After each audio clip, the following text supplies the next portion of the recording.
Welcome friends, வாங்க இன்றைக்கி நம்ம இட்லி தோசைக்கு சூப்பரான சைட் டிஷ் எப்படி பண்ணலான்னு பார்க்கலாம். இப்போ ஒரு தக்காளி ஒரு 2 கட் பண்ணி எடுத்து வச்சுக்கலாங்க.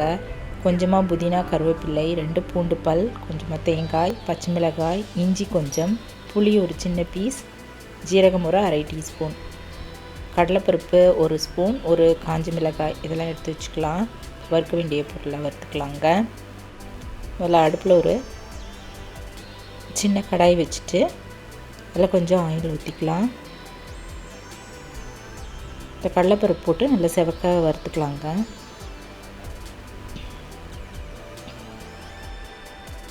இது கூடவே நம்ம ஒரு மிளகாய், காஞ்ச மிளகாய் போட்டுக்கலாம். இதையும் நல்லா செவந்ததும் தட்டில் எடுத்து வச்சுட்டு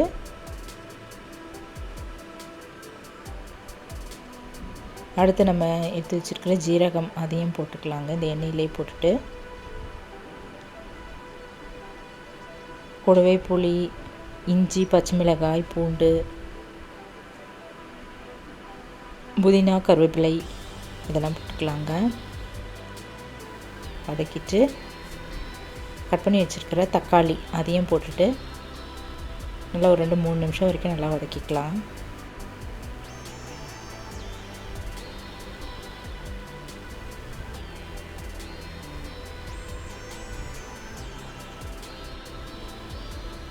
இது கூடவே ஒரு 1/2 டீஸ்பூன் அளவு கல்லுப்பு போட்டுட்டு ஒரு 4 தேங்காய் பல்லாக கட் பண்ண தேங்காய் இதில் ஆட் பண்ணிக்கலாங்க. ரொம்பவும் போடணும்னு அவசியம் இல்லை. அது கொஞ்சமாக தேங்காய் போட்டுட்டு இறக்கி வச்சுக்கலாம். இதெல்லாம் நல்லா ஆறுனதும் எல்லாத்தையும் சேர்த்து நம்ம மிக்ஸி ஜாரில் போட்டு அரைச்சிக்கலாங்க. அரைச்சிட்டு நம்ம கொஞ்சமாக தண்ணி ஊற்றி நல்லா நைஸாக அரைச்சிக்கலாம். இது ஒரு பாத்திரத்தில் ட்ரான்ஸ்ஃபர் பண்ணிக்கலாங்க. இதுக்கு தாளிச்சும் போட்டுடலாம்.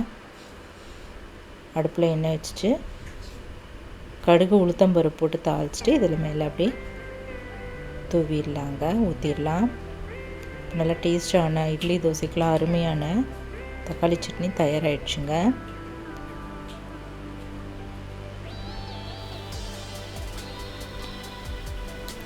இதில் வெங்காயமும் நான் போடலைங்க, தக்காளி மட்டும்தான் இதில் போட்டிருந்தேன்.